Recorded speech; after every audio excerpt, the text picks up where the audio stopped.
Mx0 is a series of almost. It almost got long enough to get an anime adaptation. It was almost at a good point in the story to win over the fickle Japanese audience. It almost could have been a Shonen Jump masterpiece, but almost doesn't cut it. After having reread Mx0 recently, I remember why this manga was such a standout amongst Shonen Jump fans, but I also remember why this series got cancelled, and rightfully so. Mx0, a magic school manga that ran in Shonen Jump during the Big 3 era, opens with Taiga Kazumi, a teenage boy who finds out that he's been rejected by his school of choice, Sanagi Private High. He feels that he should have passed the entrance exam and blames his failure on a cute girl, Aika Hiragi, who laughed at him during the interview. Determined to see her again and enroll in the school, Taiga marches back in, only to discover that there's a lot more to this school than it originally seems. Through some hijinks, Taiga ends up attending the school after all, but in order for him to blend in with the student body, he needs to conceal the fact that he can't use magic like the other students. Despite having an aptitude to think quickly on his feet and appear as if he's an S-tier magician, Taiga is kept under the watchful eye of the school principal, a mysterious granny withholding secrets from Taiga, and Mr. Hiragi, the powerful and resourceful homeroom teacher who feigns magic spells for Taiga and is Aika's overprotective father. Sounds like a fun and simple read, right? Mx0 is the definition of a cult classic. The premise is great for its time, and even though we've seen magical schools and countless MCs without magic before, during, and after, Mx0 does it so well and balances the story tropes evenly. So evenly, in fact, that you don't really know which direction the series is going in. And while that makes for a unique read for the reader, this sort of free-flowing style of writing is ultimately what led Mx0 to its untimely end.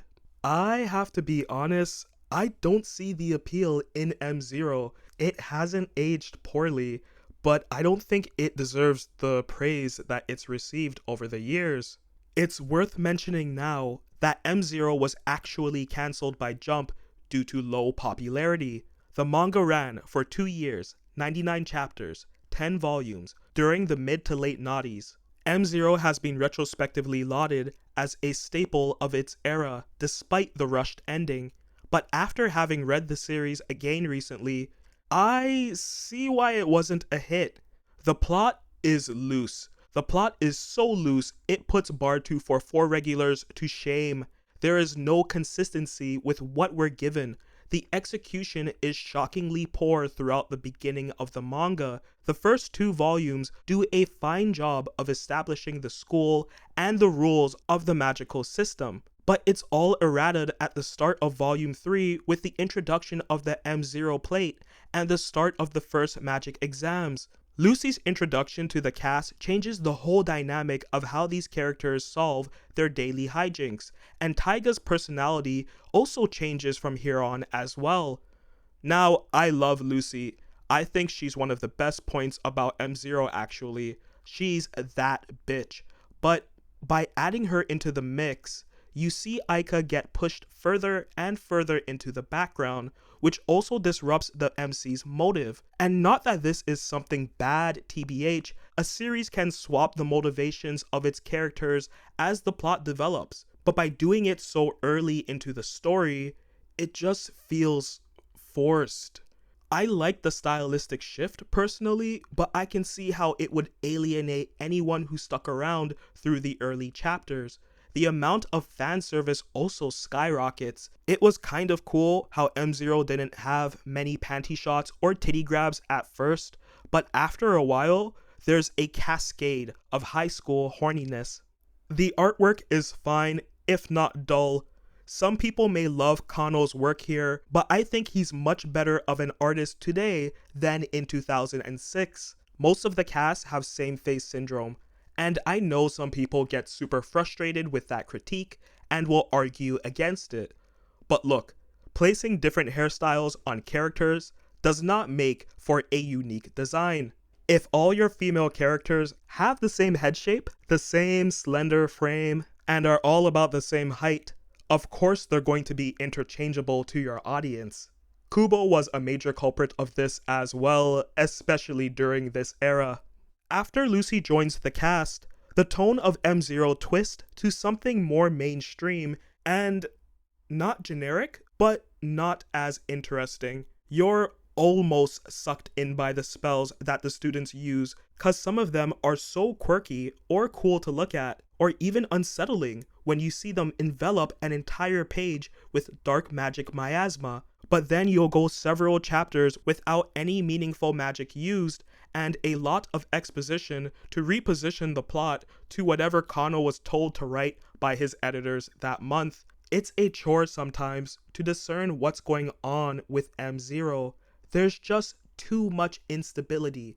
The rules of contests are constantly changing on a whim, where even the characters themselves are confused about what their current goals are. And for some reason, the length for some arcs vary drastically. The stakes are incredibly low, Taiga's powers keep getting reset every 15 chapters, it's all so hard to keep track of. One could say that M0 is a dense series. I'm not that one, cause I'd say it's a mess. There's so many important things abandoned or retconned that it becomes very distracting by volume 7, and as mentioned, there's so many rules and exceptions that make no fucking sense and are placed throughout the story for reasons none other than to make the class excursions seem more complex. M0 isn't as good as its peers of the time. Blowpew Jaguar was a smarter gag manga. Neuro was the otaku's pick them times. To Loveru had much better girls. The action of this manga can't compare to the big three, which were all peaking during M0's short run. And I would guess that magic was sort of falling out of favor as the decade wore on. Nura, Rise of the Yokai Clan, and Siren showed that Shueisha was ready to move on from magical series and see if they could achieve modern success with dark fantasy and sci-fi. But while those aforementioned series lasted longer than M0, they also better foreshadowed the coming trends of anime that would elevate the medium to its current popularity. Those series also handled their rushed endings so much better. Towards the end of the manga, you can tell that M0 was alerted of its impending doom. Taiga's personality all but disappears, the story abruptly shifts to a peculiar direction to wrap up as many loose ends as possible, but instead adds some questionable elements, like the harem, and the time travel, and the weird brawlist chapter, and the students all just kinda stop using magic after a while. M0's biggest problem was that it's a magical series that lacked any focus. Taiga being unable to cast spells on his own was cool, but then handing him multiple cards that cast S-tier magic, a fairy thought that saves his ass for 2/3 of the manga, and having everyone basically do everything for him except take punches made the series too predictable and boring. It robbed each supporting character of the opportunity to really express themselves and develop further. Nothing significant ever happens, cause every event gets wiped of its importance within like 5 chapters. But here's the wildest thing. Kano hands over the female lead role to Lucy early in the manga, and Higani is basically relegated to a Ginchoyo-like afterthought for the rest of the series. But the entire point of Taiga wanting to learn magic was to ultimately have Higani create memories of her dead mother. By having Taiga fall for Lucy and forget about his old hoe, Kano eliminated the entire plot of this story. Even the lead up to the final chapters was listless. He wasn't a good writer at this point at all. And I know I've been overwhelmingly negative throughout this video, but it's more so from a place of bewilderment than annoyance.